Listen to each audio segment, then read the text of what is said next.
Good morning, everybody.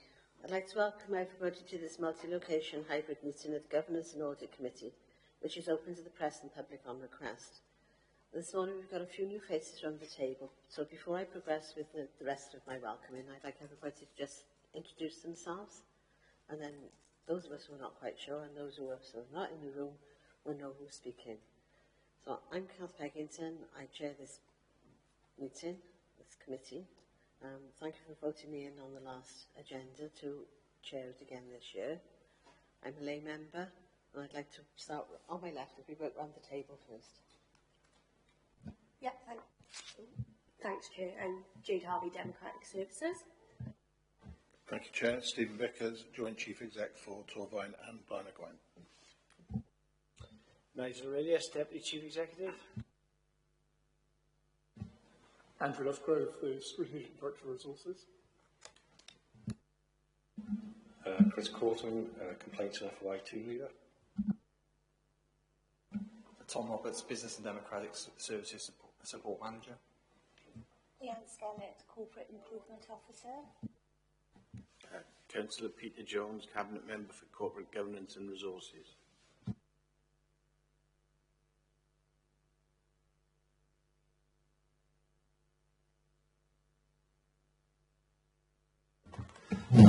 Rob Green, Head of Financial Services.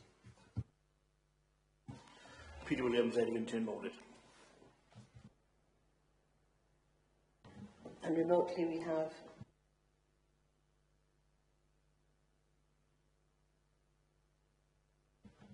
Mr. Rees, can you hear us?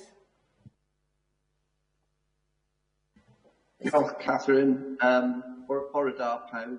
My name is Mark Rees. I'm a lay member of the committee. I'm also involved in the Standards Committee as a lay member and two other councils, Standards and Governance and Audit. Thank you. Diolch. Mr. Kelleher. Yeah, thank you, Chair. I'm Mike Kelleher, lay member of the committee and Deputy Chair. Thank you. We've got Justine Cass. Morning. Thank you, Chair. My name is Justine Cass. I'm the Deputy Monitoring Officer for the Council. Charlotte Owen. Thanks, Chair. Hi, everyone. I'm Charlotte Owen. I'm the Performance Audit Lead for Torvine at Audit Wales. Thank you. Alice King. Hi, morning, everyone. I'm the Financial Audit Manager at Torvine from Audit Wales. Thank you. And Jason Lewis. Thanks, Chair. Jason Lewis, Director of Corporate Services. Thank you all for that. Right, this meeting will not be broadcast live. However, a recording will be made available as soon as possible after the meeting is concluded. We welcome the use of the Welsh language at meetings, and I have had no requests from people to speak Welsh today, so this meeting will be conducted in English only.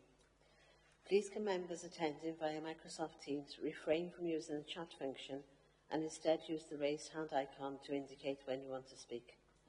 May I remind members that, as per statutory guidance made under Section 4 of the Local Government Wales Measure 2011 and our formally adopted hybrid meeting policy, any member attending a meeting remotely must be able to be seen and heard by the members and the officers who are attending the meeting, as well as by members of the public when viewing the meeting. So can I ask that you all please use your cameras for the duration of this meeting? Please remember to keep your microphone muted when you're not talking. Thank you all. Moving on to the agenda. Agenda item 1, welcome and apologies. Jade, do we have any apologies, please? Thanks, Chair. We've had apologies from Councillor Ashley, Councillor Byrne, Councillor Davis and Councillor Williams this morning. Thank you. Agenda 2, declarations of interest. Jade, please can you ask members in alphabetical order state whether they have any interest to declare? Yeah, thanks, Chair. So starting with Councillor Jones, please. Sorry, Chair. My wife's in receipt of a Torvine pension and I'm a contributor to the local government scheme as well as a councillor. Thank you. Mr. Kelleher, please. Yeah, thank you. I'm in receipt of a pension from Torvine. Thank you. Mr. Rees, please. Have a very, very small pension from Torvine. Thank you. Thank you. And yourself, Chair. My husband's receipt of a pension from Torvine. Thank you. Thank you. Right, moving on to agenda item 3, the minutes of Governance and Audit Committee from the 26th of June 2024. I wasn't at this meeting, so those of you who have read it, I'm asking whether you have agreed them and they're true to form, whether or not we can take them as agreed.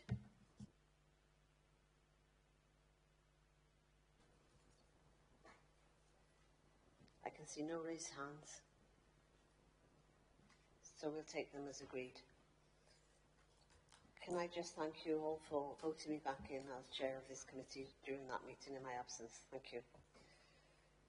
Agenda item 4 is the action sheet. Members, please can you state if you have anything to raise in relation to the action sheet? If not, we can note its contents.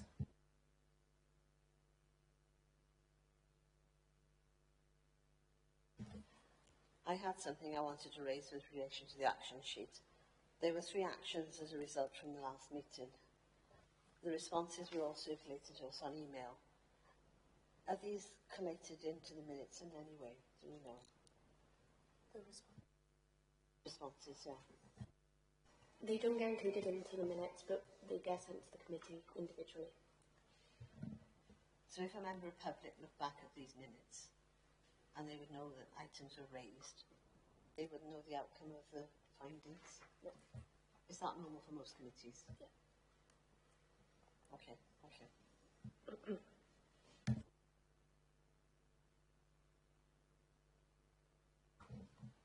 So going back to agenda item 4, I can see nobody wanted to raise anything, so we'll take the contents as agreed. Agenda item 5, self-assessment and wellbeing report. Mr. Vickers, Chief Executive, please can you present your report to us. Thank you, Chair, and thank you to the committee for receiving this agenda item today. The Local Government and Elections Act 2021 and the Wellbeing of Future Generations Act 2015 requires all councils in Wales to publish an annual self-assessment report and publish an annual report of our progress against our wellbeing objectives. This report, set out in Appendix 1, is a draft of our statutory annual report, meeting both requirements for the financial year 2023-24. Bringing this report into the Governance and Audit Committee as part of the overall statutory process for producing our annual report, providing rigour and assurance that the Council is doing all that it can to meet its performance requirements. There is a requirement on all councils to keep their performance arrangements under review, and Torvine looks to do this through robust continuous self-assessment. The report, therefore, is only as good as the arrangements that we have in place and the work we have done to better understand our performance and respond accordingly. To assist the Council in achieving this, we have developed and operate within 2 key local frameworks.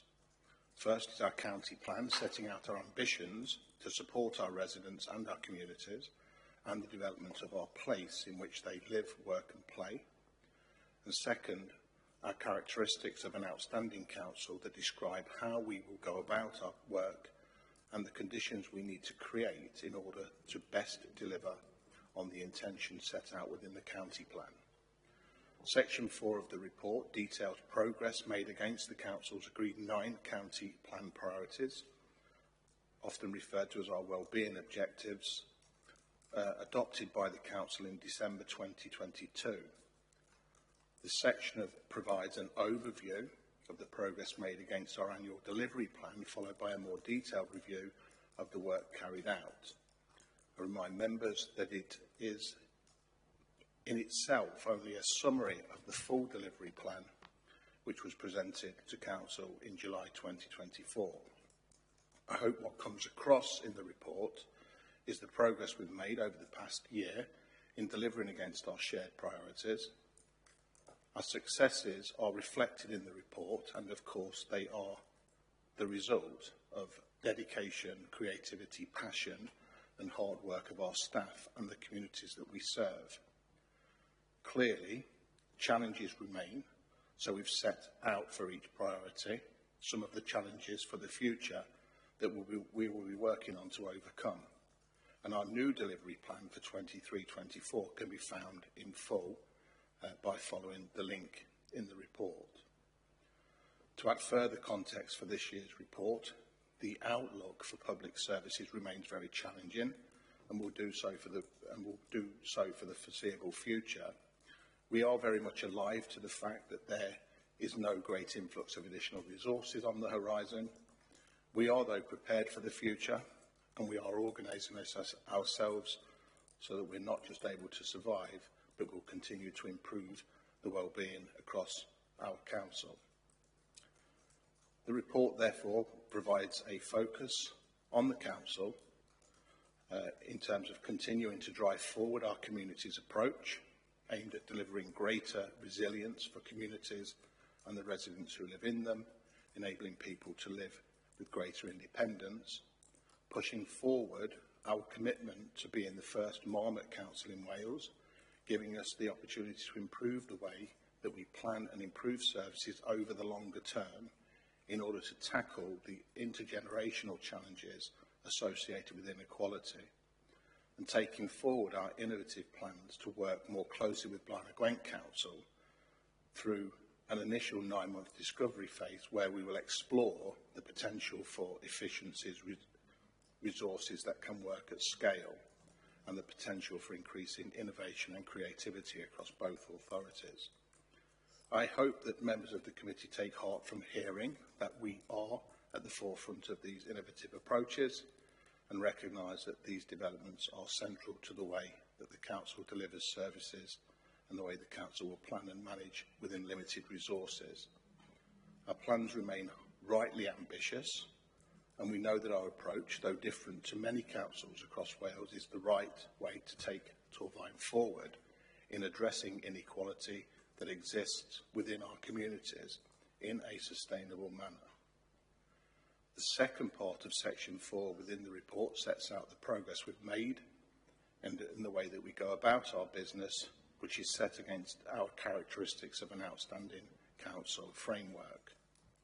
Although we haven't made any changes to this framework during the previous year, it is iterative, and we will be reviewing as part of the work that we are undertaking during the discovery phase with Blaenau Gwent. You will also see that throughout the report there is further context setting in how the council integrates what it does through internal planning processes and joins that up with the work of partners, meets other important legislative requirements, plans our finances to support the delivery of the county plan, consults on its performance, monitors progress and how we seek to further improve on our arrangements. Finally, I would just like to state that the self-assessment is an extremely important document to me and to Torfaen Council. I think it helps to create the right culture for us as an organisation, one that is open to challenge and always looking to learn and improve. And I hope the report feels balanced in this way to the members of the committee. As you know, the committee's role is to make comments and recommendations regarding changes to the conclusions or the actions the council intends to take as a result of reporting on its self-assessment rather than addressing the individual matters of performance highlighted within the report. Joined today by Tom and Leanne, who I'd like to first of all thank for their hard work and for working tirelessly on collating and drafting the report before you today. We'd be happy to take any general comments or questions about the report from the committee. Thank you. Thank you very much. Right. Anybody like to make any comments?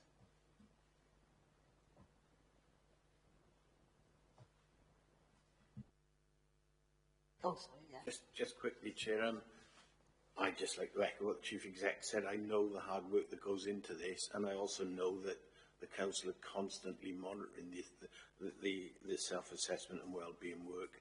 So there shouldn't be any surprises in this, because at leadership group, we meet for policy and development forums. It is regularly and constantly kept under review. Thank you, Councillor Jones. That's reassuring. Mr. Kelleher, you have a hand raised. Thank you, Chair. I'd just like to reiterate the commendations for the depth and the clarity of the report. I'd like to thank you all for that. I just have one question for clarification. Forgive me if it's not really subject to this particular meeting. I was just wondering what stage we are at with the discovery phase, as it seems to be essential to the core of the report. When is the discovery phase due to end, and are you likely to have a subsequent phase of trying to learn lessons from there? Thank you. Yeah, thank you for the question. The discovery phase really started in September, the middle of September, so we're only a couple of weeks into that phase, although I was appointed into the post of the Joint Chief Exec as of July this year. The discovery phase has really been broken into two phases. The first phase we're hoping to have come to an end towards in January next year, where we'll be presenting to Cabinet, the Cabinet of both councils, the initial phase of discovery, which is looking really at the culture, some of the opportunities, and some of the risks and responsibilities of each council in respect of a decision to move forward together. So that will, we hope, be in around January next year.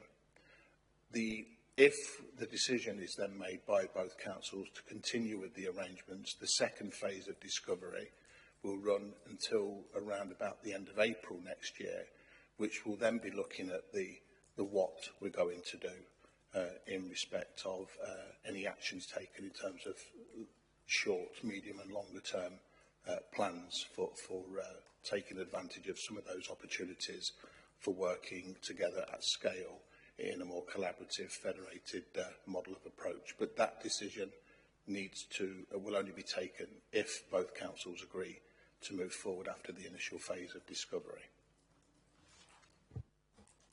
Thank you. Does that answer your question? Yeah, thank you, Chair. Thanks for the clarity. Good. Thank you. Mr. Rees, you have your hand raised.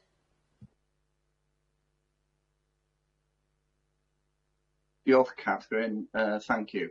First off, apologies if everyone can see me through a pink and purple haze. I'm not sure what's happened to my my system, but I'm seeing myself all pink and purpley, so apologies for that. Nick has touched on a little bit of what I wanted to raise with you, Stephen. But firstly, I'd like to make a comment and thank the team for the report, the document, and thank you for ensuring that now within that report it's embedded in there that there's reference to the role of the Governance and Audit Committee, and I'd like to thank the team for, whenever I've brought this up previously, you've responded to it very, very quickly. And now the references in there to our role is great. And I look forward to it carrying on in the future. Obviously, we've now developed an annual report to the full council, so perhaps that can be included in next year's report. In reference to the shared working with Blaenau Gwent and the exploring innovative partnerships, thank you, Stephen, for outlining the timeline. I'm particularly interested in the mechanics of how we are going to assess and scrutinise whether the system is working, what sort of efficiencies we are making from it. I wondered if you could perhaps go into a little bit more detail about how we might actually measure if the if this experiment is actually working. Thanks. Can you answer that one? Thank you. Well, I think it's a good question in the context of the agenda item today. The self-assessment process will remain in place in both councils, but of course going forward would reflect any future collaborative arrangements that we have in place. But as we do in Torvine currently, we would, our approach here is one of being monitoring our activity, our performance, and ensuring that what we do is we have good governance, both in terms of setting our budgets and setting our delivery plans on an annual basis. That is the approach that we take in Torvine. It's a tried and tested approach, and one that we would want to replicate to the best of our ability in Blaen y Gwent. It's important to remember that both councils will retain, for the most part, complete sovereignty from one another. But of course, we will come together when it comes to scalable opportunities that give us genuine opportunities to become increasingly resilient, sustainable, and find greater ways of delivering services effectively and efficiently. But I think effectively what we would do across the two councils is maintain what we've got in Torvine, replicate that in Blaen y Gwent, and let's not forget to a large degree Blaen y Gwent Council will already have many of those processes in place, and we will continuously monitor our progress. We will, of course, engage with our communities where it's appropriate, with our relevant members, and ensure that we are taking actions that are aligned to both county plans, because they ultimately set our, they set our, at least during this political cycle, they set our ambitions during the 5-year period both plans are in place. Across both councils, we are looking at a longer-term piece of work around master planning, and focusing increasingly on becoming 2 Marmot councils, the first 2 councils in Wales. And the Marmot approach gives us a chance to look further into the future in respect of the work that we're doing and test our successes against tackling inequalities across our communities against that agenda. And I think that's so very much of the same, I suppose. But we will, of course, set out, based upon our priorities, a short, medium and longer term plan. I think that process is anywhere from 3 to 5 years, actually, in terms of the longer term planning across both councils. And we can't, there are some things that will just take longer to do. But we need to work at a pace that both councils can work at. We'll be constantly testing that, and we'll continuously review and assess our progress and our successes, and learn from anything that we need to learn from in respect of anything that doesn't work out the way that we plan. So it's a complicated process. I think we have to recognise that. We're the first council in Wales, the first 2 councils in Wales to attempt to come together in this way, to federate in this way, which shows, I think, a degree of bravery from both sets of council members and our cabinets and our leaders. But it's very complicated, there's no doubt about it. 2 unitary authorities coming together is actually quite a challenge, and quite unique actually across the UK, let alone across Wales. But we're up for the challenge, I think. We recognise the benefits of it, and we're quite excited about it. So I'm hoping that covers the answer adequately for today, but watch this space, I suppose, is the message. Thank you. Does that answer your question, Mr. Rees? Yes, yes. Thank you, Stephen. And I'm looking forward to seeing this develop.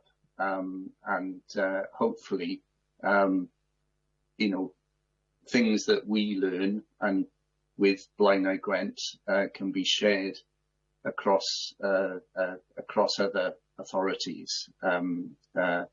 Fingers crossed. Diolch. Thank you. Yes, it's going to be watch this space, I think, isn't it? I'd just like to add that thank you for all the hard work that's gone into this incredibly comprehensive document. And although it's quite long, I did find it quite easy to read.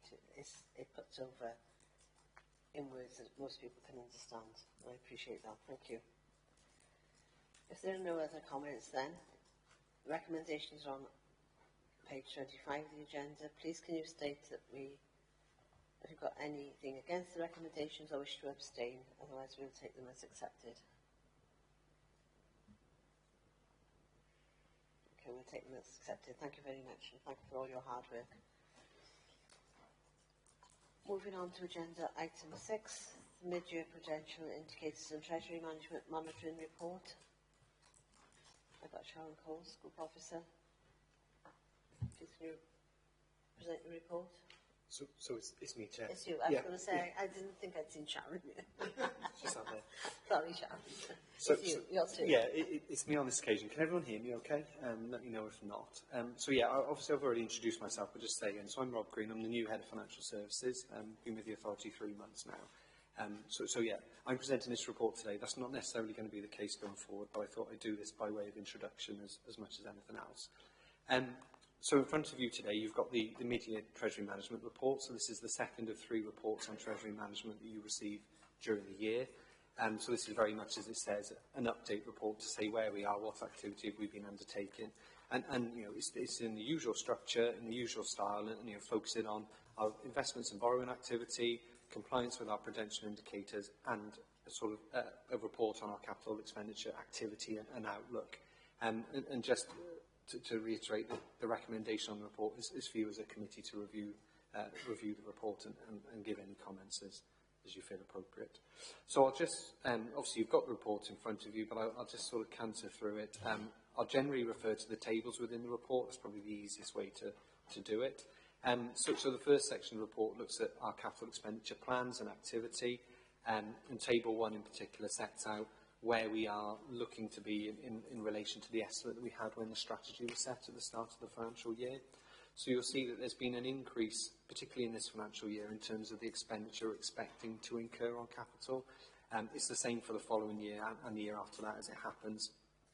And that's really for a combination of 2 things. In terms of the current year, it's largely the addition of grant-funded schemes into our capital programme. That's a perfectly normal and typical activity, the way that grants are administered by Welsh Government predominantly. So we would always, often expect to see increases compared to estimates as the year progresses, as schemes get added.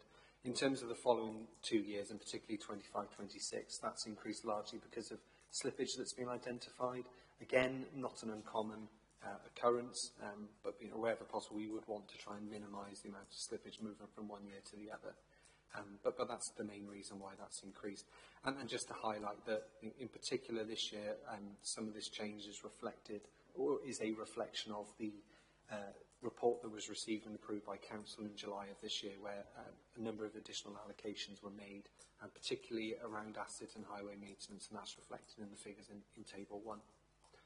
So moving through the report, in terms of Table 2, that's just looking at the other side of the coin. So we've expenditure on the one hand, how we then finance that expenditure on the other hand. And just to sort of correlate with what I've just said about grants, you'll see that the main change is the volume of capital grants we're expecting to receive during the year. Again, as I said, that's a product of the way that grants are sort of released and administered by Welsh Government. Okay, moving through, Table 3, so we're in section 4.3 of the report. That looks at our capital financing requirements. So in a nutshell, that's capital expenditure that we've historically incurred that we've not yet financed. Ultimately, that gets financed through the revenue budget via what we call minimum revenue provision, or MRP. There's been some revisions to that, particularly this year, as we are in the first year of adopting a new accounting standard around the way that we account for leases that we hold. So that's really the main explanation for the change in figure there. So you'll see the estimate is now quite a bit lower than the original estimate. It's better that it goes that way than the other way. And again, that's often the case because slippage also has a role to play in terms of how these figures move throughout the year. So we're in accordance or within the original estimate, which is a positive thing. Then as we move on, so in section 4.4 in particular, we start to look at our prudential indicators, and the two most critical ones there being the authorised limit for external debt and the operational boundary for external debt. Our forecasts are that we're comfortably, touch wood, at the moment within our original set limits for the year, both on both of those indicators. So that's, that sort of correlates with what we're saying about the way that the capital expenditure, capital financing requirement is moving. And ultimately, the authorised limit is the one we cannot breach. And if we feel that's likely, we would have to go back to council for approval of a change in that. But actually, when you look at the forecast against the operational limit compared to the limit at the authorised level, there's a big difference. So we wouldn't envisage ever having to do that for this financial year. So that's positive. We're also complying with the other prudential indicators that we set at the start of the year, including the one that's captured in the report there, in terms of ratio of financing cost and net revenue stream. So currently no concerns in relation to those. So moving on to section 4.6. So this is now looking at the activity during the year to date. So our borrowing activity first. And what you can see is that in overall terms, the level of borrowing hasn't fundamentally changed from where it was at the end of the last financial year. But there has been a lot of activity, a lot of ins and outs in terms of temporary borrowing. And that's largely as we manage our sort of day-to-day, week-to-week cash flow requirements, we will do a lot of short-term borrowing and redemption of loans to ensure we've always got enough cash in the bank, ultimately. But it does also, table 8 there gives our forecast. You can see that where we're expecting to be at the end of the year is slightly lower down, slightly above our original estimate, but in general terms fairly close to where we thought we'd be. And some of that will be, you can see there, for example, the amount of Salix loans we're expected for the year has increased, and these have historically been interest-free loans where we've generally used them for investments in energy efficiency and things like that. So a bit like the grants I talked about earlier, opportunities for interest-free loans will arise during the year, and this is simply reflecting where we expect to be in terms of those loans specifically. So that's borrowing. Just a note on borrowing. We do ultimately need and have an underlying need for more long-term borrowing. We know that at the moment we're trying to hold off as long as we can before we take that in the hope and anticipation that interest rates will reduce. So why take the borrowing now if we don't need it and end up paying more on interest rates, and if we can hold off a bit further until perhaps interest rates do start to drop more fundamentally. So yeah, we will continue with our strategy of temporary borrowing as long as we can, in order to then take advantage of the best rates as and when they hopefully arise. And then the final section, so moving on to investments. So this, again, in the same way borrowing outlines our investment activity. And it's a similar story, really. And you can see there's been a lot invested and repaid. So big movements in and out, but on short-term bases, the overall amount of investment is not, drastically different to where it was at the start of the year, and more critically is in line with the estimate for the year where we thought we'd be. And just as a reminder, we need that minimum £10 million invested at all times in order to retain our professional investment status, and ultimately gives us access to the better borrowing rates as and when we need that. So we're comfortably in excess of that, and monitoring that on a frequent basis to ensure that we don't get too close to going below that limit. And that's it really in terms of the report. Obviously happy to take any questions, and just a reminder, the recommendation there is that the report is reviewed. Okay. Thank you for that. Have we got any questions and queries with regard to this report?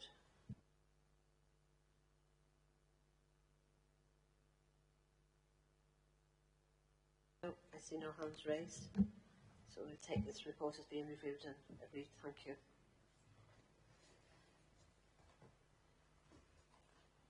Right, that takes us to agenda item 7, the Council's Action Plan for Governance and Improvement, please. Over to Tom Roberts. If you can present your report, please. Thank you, Chair. Good morning, members.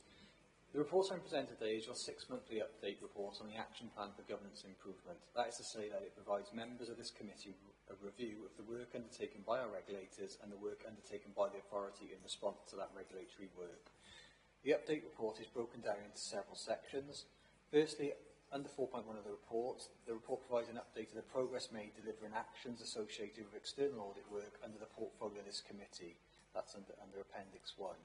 We are not proposing the removal of any recommendations this time around, so all recommendations will move forward to your next report in March 25. Secondly, the report also includes details of new external audit reports, recommendations received by the Council from our regulators, which will be addressed in line with the agreed reporting protocol, which has been agreed by this committee. So under 4.2 to 4.4 of the report, you will see that since the last Governance and Audit Committee in June 2024, there has been one new Audit Wales report, a monitoring visit from Estin, and a CIW inspection. The Audit Wales study looked at the Council's financial sustainability. As set out in the report, the Audit Wales found that the Council has appropriate arrangements in place to support its financial sustainability and is focused on developing and implementing actions that will generate sufficient savings to address our identified budget funding gap in a timely and sustainable way. The report made no recommendations for the Council to address. Essen have recently completed their latest monitoring visit, looking at recommendations they made to the authority around performance management, self-evaluation and improvement planning that were made in March 2022. Again, the visit reached a positive conclusion, with the overall findings being that Estin found that changes to leadership the changes leaders had made to evaluation and improvement planning process have had a positive impact on many aspects of education services work. These include improving attendance, ensuring that modified days are used and reviewed appropriately in schools, and financial planning in the education service was improved. Finally, CIW conducted an inspection of Torvine Council's domiciliary care service, incorporated integrated reablement service and complex dementia.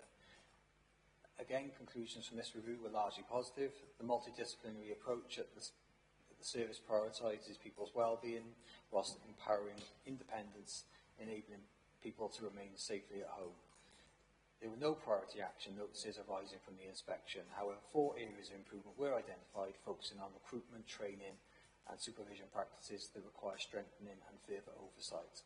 The report and its recommendations will therefore be referred to the Adults and Communities Overview and Scrutiny Committee. Finally, the report also includes details of any scrutiny work that has been undertaken reviewing progress that the Council has made delivering external regulators' recommendations and or proposals for improvement. I know members asked a number of questions at our last meeting in June regarding the process and how they got assurance that recommendations were being progressed, and hopefully this will provide that clarity. Since the last report, a review of audit recommendations has been undertaken by the Council Scrutiny Committee. So under 4.3 of the report, you can see there a list of audit studies that committees are satisfied with, that suitable progress has been made, as well as the ones that they wish to continue to monitor going forward. Appendix 5 provides a full output of the scrutiny discussions that took place in July and September. I'll be happy to take any questions. Thank you. Do we have any questions from Mr. Roberts, please?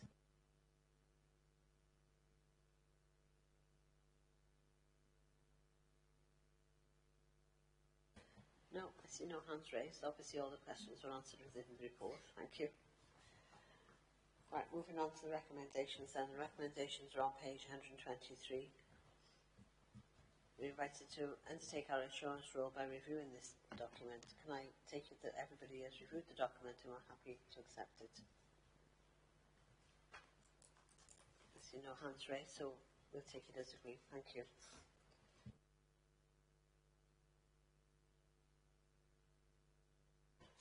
Moving on to agenda item 8, the annual complaints report.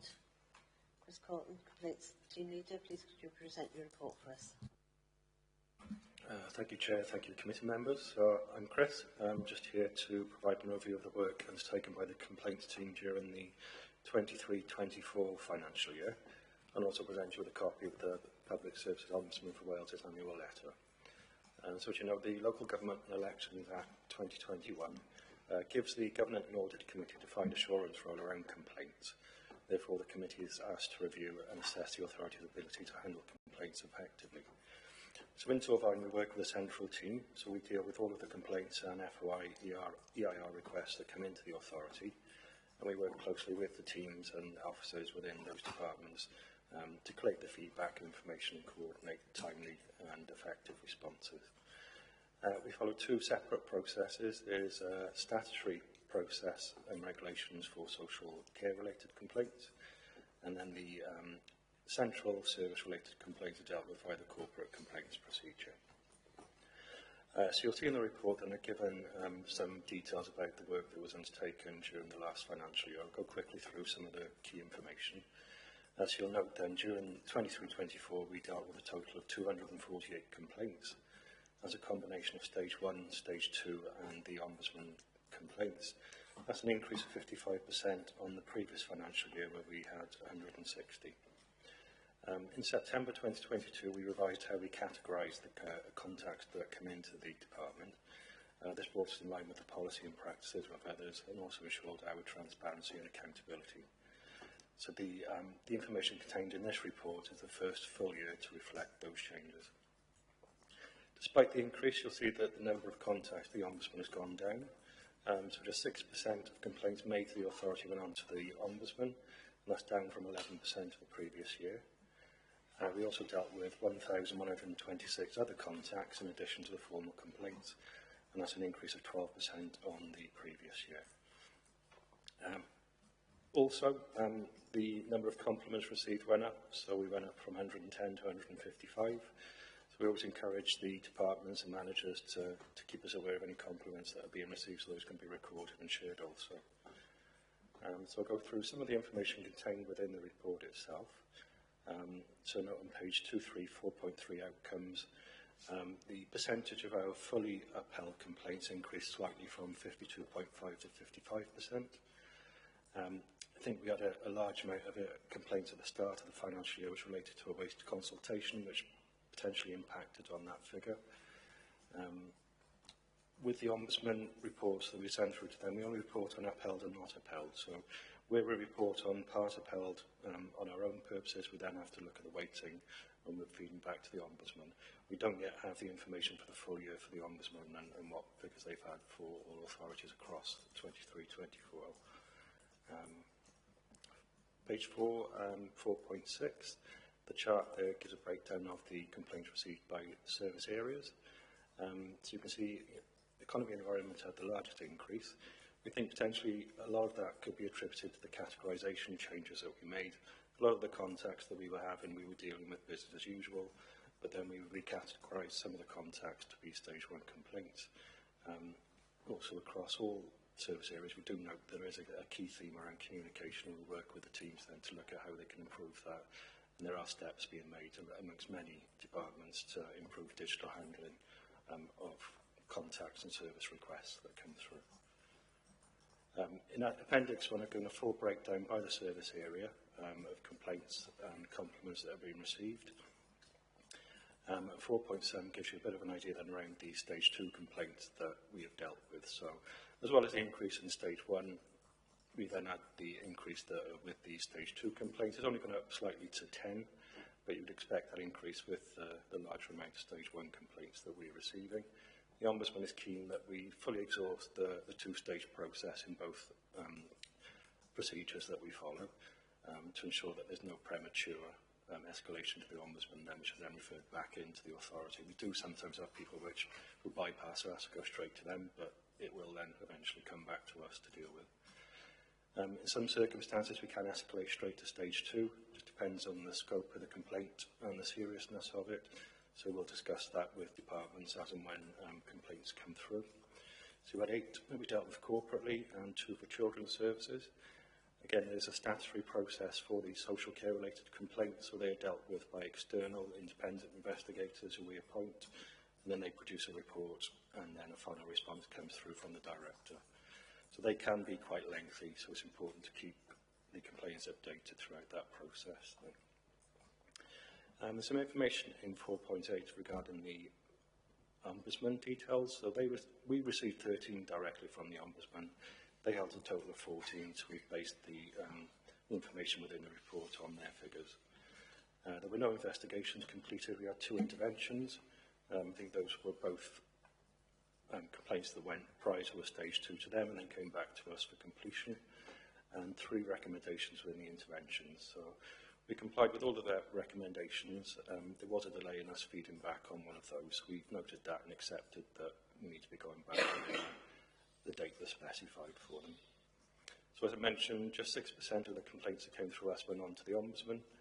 And we also had the lowest rate of complaints per 1,000 across all authorities at 0.15. So we think, given that the increase in the number of complaints, it is quite a good reflection on the process and the work that's been done over the past year.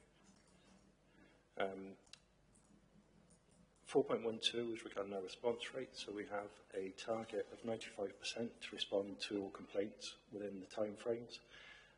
They differ between stage 1, stage 2s and the different processes that we have in place.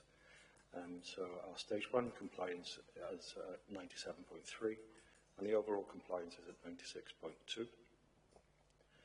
And as far as benchmarking is concerned, on 4.13, the Ombudsman, like I said, collects information from all local authorities across Wales on a quarterly basis. So we submit that quarterly. They publish that twice a year. I've given a link. Unfortunately, it only contains the first half year's information at the moment, so I'm not sure when the full year will be published. From a team's perspective, we're always looking at how we can improve the way that we deal with complaints, and we welcome any feedback and recommendations with regards to that. We think part of that is ensuring that staff are fully trained and aware of the processes. Even though we collate and coordinate everything, it's important that everyone understands what the process is and where we are. So the Ombudsman's Office did give some training last year to certain departments, and we did invite members of the committee to meet with Matt, the head of the Complaint Standards Agency authority last year or this year also. So we're in the process of looking at producing some simple leaflets that we can leave on reception desks that will be accessible to people that don't have access to the internet, and also potentially e-learning packages then that we could put on to Swoop that would be easily accessible to staff members. We're currently awaiting a test platform for CRM. It's being built for FOI requests, but it's potential also to be used for complaints. This could assist us with our recording and reporting. We're quite basic at the moment in how we record things, so something like that would potentially make it easier for us to record and also produce a report on the back of it. And we meet regularly on a monthly or quarterly basis with the various managers across the department. Look, I want to present the annual complaints report to leadership and later on to Cabinet.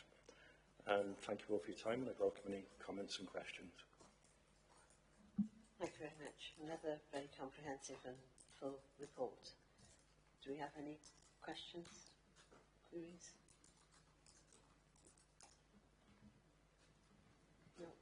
No, I see no hands raised. I'd like to just say it's good to see that there are compliments as well as the complaints that you get, because otherwise your team must feel really down if we just dealt with complaints all the time. But you seem to be managing it really well, and it's good to know that there's ongoing training and updating as you're going along. Thank you very much. Thank you. Right. Going on from that one then, our recommendations are on page 189. Please can you state that we're happy to accept this report? Raise your hand if you have any abstain or don't agree. No, on the table's fine. Take it as agreed. Thank you very much. Moving on to agenda item 9, the Audit Wales quarterly update. Charlotte Owen from Audit Wales, please can you present your report? Morning, everyone. Chair, I'll start off the presentation if that's okay, and then hand over to Charlotte for the performance audit. No problem. So, morning, everyone. Charlotte and I are here today to present to you our quarterly update that gets regularly presented to this committee. The quarterly update we have in the papers today takes you up to the 30th of June. Quite often the timing doesn't match up with the committee timetable, so Charlotte and I will give you verbal updates as well with progress if anything's changed from what's written down in the report that you've got in the pack. So starting off, we have there our annual audit summary. We'll be planning to complete that in January 2025. and that's following the completion of the audit work for this year. So we'll hope to bring that to you in the committee timetable around that time. Moving on then to the financial audit work, we have here an update on the audit of our grant claims and returns work, and then also the audit of the financial statements for 23-24. So starting with the audit of the grant claims, you have a kind of quite a list there of the grant claims that we audit for you. We have already started the work on the teachers' pension return and the national non-domestic rates return, so they are well underway, and we will be shortly starting the housing benefit subsidiary claim. The rest of the grant work will be commencing once we've completed the audit of the main financial statement, and that will run into the spring of next year.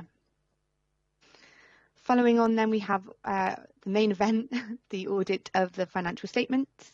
So we are progressing through the audit, this work as we speak.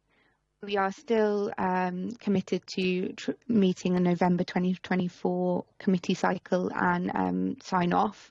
There have been some challenges in the audit this year that we've been working closely with Rob and his team to kind of resolve.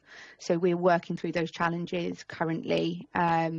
So we're hopeful that as we work together, we'll still be on track to meet the November deadline.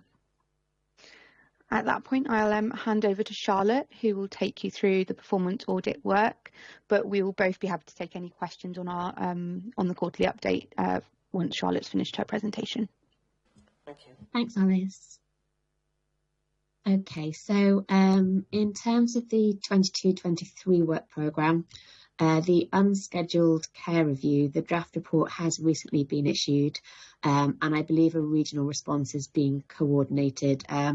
It's been done on the footprint of the Health Board, so the report links into the Health Board, but also the Gwent councils as well. So I understand that a coordinated response to the draft is being done at the moment, and that report will come to you at a later committee meeting. Then the digital report that was issued earlier this year, and just to make you aware that a national summary report was also published over the summer, which brings together the key findings across all councils, and that's available on the Audit Wales website.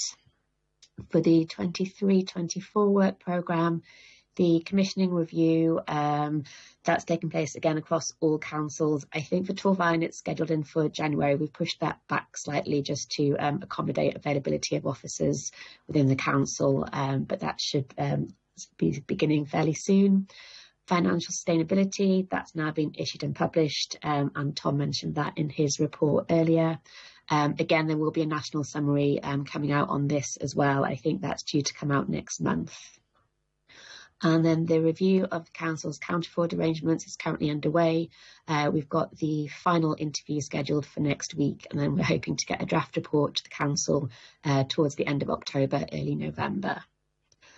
Then for the 24-25 work programme, the assurance and risk assessment work is ongoing, and we're scheduling a workshop with the council for early in the new year. The thematic review on staffing pressures, as you can see in the report, mentions that has now been deferred to the 25-26 audit year. That's due to a backlog that we've got. So we're pushing that forwards into the following year to give us the opportunity to finish off all the previous reports. As you can see today, I've mentioned we've got reports going back to 22-23, which are still underway. So that will hopefully give us the opportunity to sort of catch up, and we will be issuing a refund to the council to cover that review that now won't be taking place.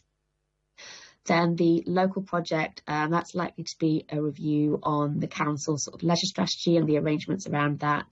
And we'll be starting scoping work for that over the next couple of months. And we can bring you more detail on that to a later committee meeting.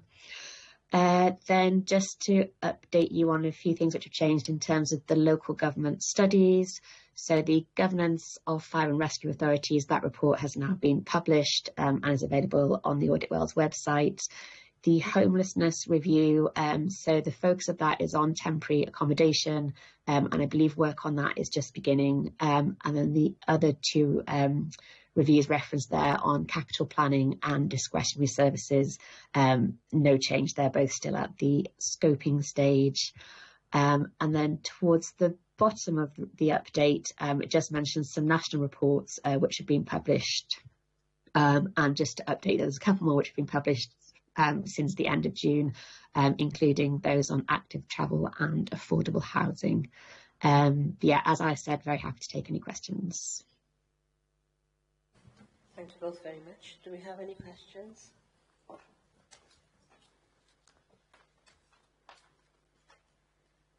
Mr. Rees, you have a question?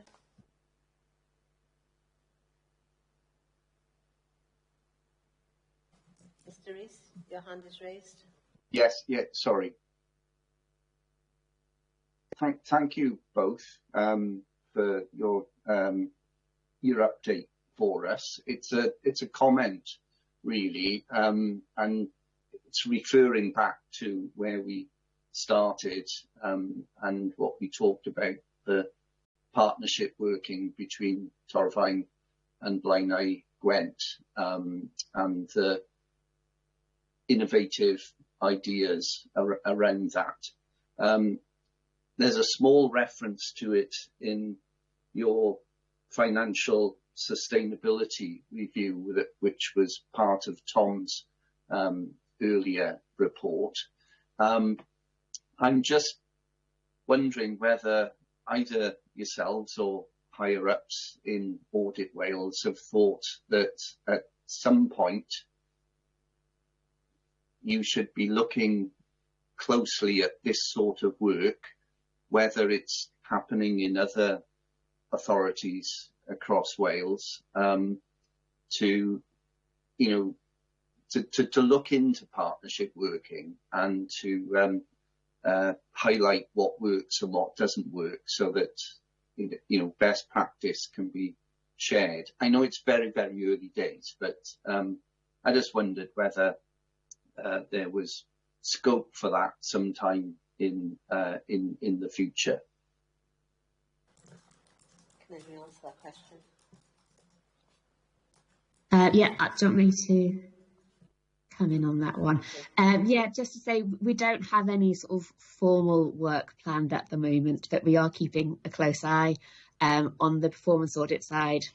We have the same team working, fortunately, at both Torfaen and Blaenau Gwent, so we do have that site across both. And we have regular meetings with both councils just to get an update on what's happening. So whilst there's no sort of formal work at the moment, we have built in some additional time into our assurance and risk assessment work over the next 12 months to be able to sort of follow developments and learn from what's happening. I'm sure there will be lots of councils keeping a close eye and looking to learn. So I think, where as things develop and where we feel there are, useful things to share, I'm sure we will take that forward and sort of speak to Stephen about potential things that we can maybe share in terms of good practice, or just letting other councils know what's going on and sort of pointing them in the direction. But yeah, I'm sure there'll be a lot of attention. Thank you. I think Mr. Vickers has something to say. I think it's a great question, I have to say, but it's just, yes, in response to it, and just to offer a broader context to interest from regulators and from the government, etc. Well, first of all, just in respect of the regulator and audit was, Adrian Crompton has spoken to Nigel at a recent finance meeting, very interested in coming to see us and have a conversation about the work across the two authorities.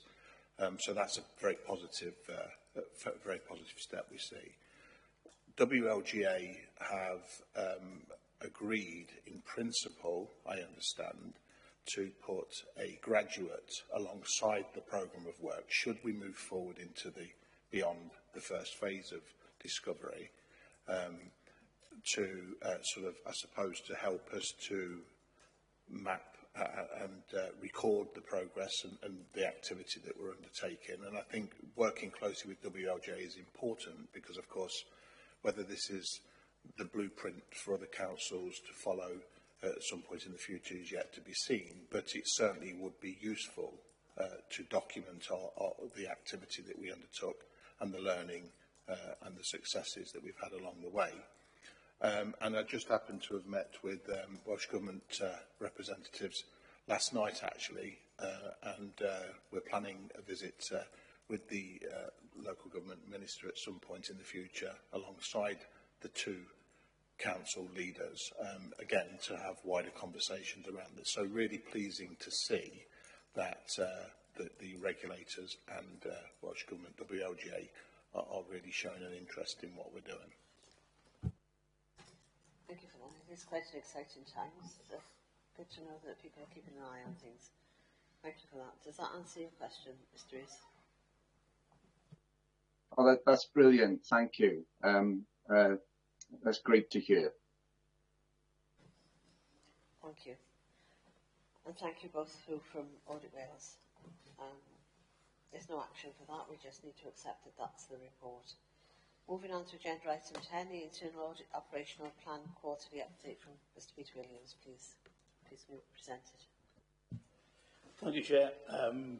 A brief report summed up in the key message on page 227. In terms of achievement of the overall plan, we currently sit at 27% against the target of 75%. And the core plan, obviously the 12 main financial systems, we're at 33% against the target of 100%. I'm confident that we will hit those targets, assuming no sort of changes in available resources during the year. In terms of the second bullet point, no significant control issues have been identified in the course of the work we've done. I'd just like to pick up a few points I make in paragraph 4 on page 228. A couple of updates. You recall at the March 24 Audit Committee, you had a report about the core HR and payroll system, which the testing that revealed the assurance was limited at that stage. There was an action plan put in place, and we agreed we obviously audit that every year. We've undertaken the audit for the current year, and I'm pleased to report that the opinion has gone back up to substantial, so that's quite a positive. I think I actually expected that to go up, to be honest, because the controls that were in were easily changeable or enforceable. So that's quite a positive story in terms of the core HR system. There's only been one high priority identified in the work we've had to date. It's relating to the APP system, which I think is the authority's public protection system. We've got an issue around retention of data.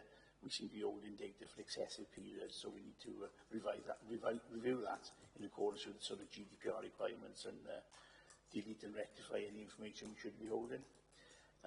There was a follow-up at Ireland Education, which included sort of surveillance cameras and GDPR. When we carried out the audit, the follow-up, there'd been little progress in the recommendations, which is a bit disappointing. Some of the recommendations were of a low priority, the remainder were medium. We've agreed that we will revisit that and agreed some further implementation dates. And if there's any changes, I'll report back to the committee if I need to escalate that any further. I shouldn't have thought it would. Paragraph 4.3, finally, obviously we do a series of follow-up audit reports. Once we do the main system report, those are generally a positive picture. There was one school which had a limited opinion, but there were some staffing issues at school. Therefore, I fully expect that to change once those staffing issues are resolved, and the controls will be back up to a sort of standard or full opinion. The work we've done is obviously shown in the appendices on page 232, I think it is, onwards. The work to date with the opinion and recommendations. I'm happy to answer any queries or questions any members may have. Thanks very much. Thank you, Peter.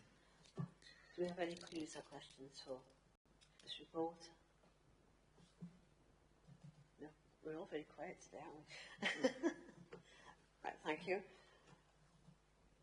Our recommendations are on page 231. Members to note the content of the report, seek any further clarifications. If nobody's got any queries or questions, no abstentions, we'll take it as agreed. Thank you. Moving on to agenda item 11, the Audit Committee Work Programme. I don't know whether you've got any comments on this, Peter. Thank you, Chair. It's just updated following this meeting. You know, there's a special one proposed for November, which I think we touched on with the need to receive the ISA 260 and the final stable accounts. That's planned for early November. Other than that, the programme is we sort of receiving the reports that are due to receive as part of the programme, so no, nothing to bring to your attention. Thank you. Thank you. Well, that brings us to the agenda item 12, which is the end of the meeting, really. Our next meeting will be on January 30th, 2025. Thank you, everybody, for your attendance and contributions. Sorry, Chair, I think the next meeting will be the special, of sorry. course, and the next normal meeting will be the 30th of... So there will be a special meeting sometime in November. We'll get the dates out to you as soon as possible. I think you've got a hand raised, Mike. Thank you, Chair. No, my question was going to be about whether we have a date for that November meeting, but I think your last point is okay. Thank you. I think we're looking at week commencing the 4th of November. That will sometime that week is what we'll be targeting, so that we can hit the council deadline for agenda and reports. That's great. Thanks. Yeah. Okay, thank you. So as soon as we've got that date, we'll get it out to you. Is that okay, Jake? Thank you. Right, if there is nothing else, nothing on the table, no other hands raised. Thank you, everyone, for your attendance, and we'll see you at the next meeting in November. Thank you all. Bye. Thank you, Chair.